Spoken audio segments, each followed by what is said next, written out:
hindi dapat nagpapagalingan sa loob ng pamilya, sa halip dapat nagtutulungan. Why?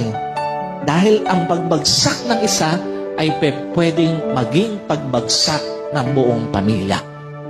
At pwede rin naman yung maging pag-angat ng isa ay pag-angat ng buong pamilya. Dahil ito ang totoo. Tandaan niyo po, pinakamasakit makita ang isang asawa hinahatak pababa ng asawa.